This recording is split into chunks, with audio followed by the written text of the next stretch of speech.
আসসালামু আলাইকুম সুপ্রিয় দর্শক, আমরা এখন আমাদের মেঘনা নদী দিয়ে নৌকা দিয়ে আমাদের যে আসামগঞ্জে যে চর আছে না, চরের মধ্যে আমরা এখন মিষ্টি আলু চাষ করবো। এই জন্য আমরা ওইখানে যাচ্ছি, মানে আগাছানাশক স্প্রে করবো জমিতে, যাতে জমি আগাছানাশকগুলি পরিষ্কার হয়ে গেছে।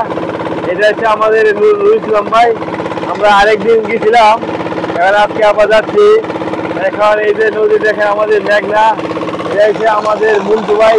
এই মুন্টু ভাইয়ের নৌকা দিয়ে আমরা প্রতিনিয়ত আসাটা যাতায়াত করি, সবসময় আমাদেরকে নিয়ে যায়। এই যে মেশিন চলাচ্ছে, মুন্টু ভাই সবসময় নদীতে মাছ ধরে। এই দেখেন এই মেঘনা নদীটা আমরা এখন নদীর মাঝখানে দিয়ে যাচ্ছি।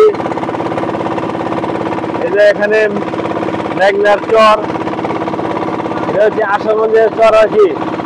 এই আমরা চারশো তলা আর কি বলে এটা চর। এই চরে আমরা এবার প্রথম চাষ করবো আর কি মিষ্টি আলু। এখানে জমি আপনার লিজে রাখা আছে। এখানে দেশি এবং ফার্ম জাতের আলু চাষ করা হবে।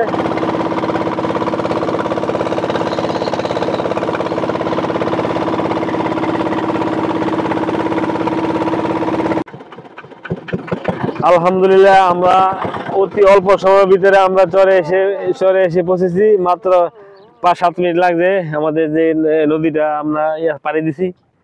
দেখেন দ্রুত সময়ের ভিতরে চলে আসে নৌকা দিয়ে। এখন ঘাটে নামবো। ঘাটে নামা আমরা জমিতে আগাছানাশক স্প্রে করবো।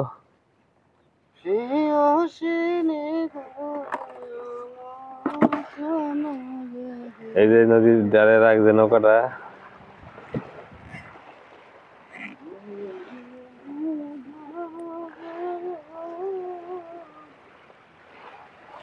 সুপ্রিয় দর্শক, আপনাদেরকে একটা জিনিস দেখাবো।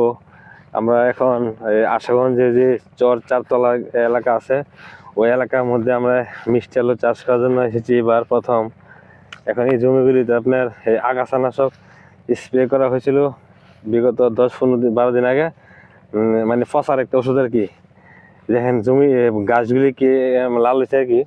এখন আবার একটা বিশেষ আপনার মানে ফুরা আর কি, এগুলি যেগুলি একটু গাছগুলি জেতা আছে এগুলি আপনি ফুরিয়ে দেবো আর কি। এগুলি দেওয়ার জন্য আমরা এসেছি। এই নুরুল ইসলাম ভাই আমাদের, উনি স্প্রে করতেছে। নৌকা দিয়া এসেছিলাম, মুন্টু ভাইয়ের নৌকা দিয়া। দেখেন কিভাবে স্প্রে করা হচ্ছে বীজগুলি। পরে যখন বনগুলি ফুরিয়ে সাফ হয়ে যাবো, তখন আমরা এই জমিগুলি বড় ট্রাক্টর পাওয়ার টিলার দিয়ে হাল চাষ করা হবে আর কি।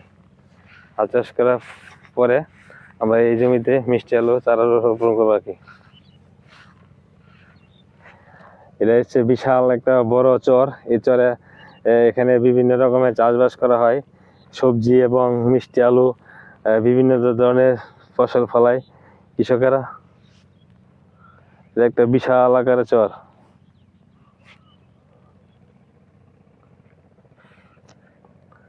এটা হচ্ছে আমাদের মেঘনার বাইরে আর কি চরটা।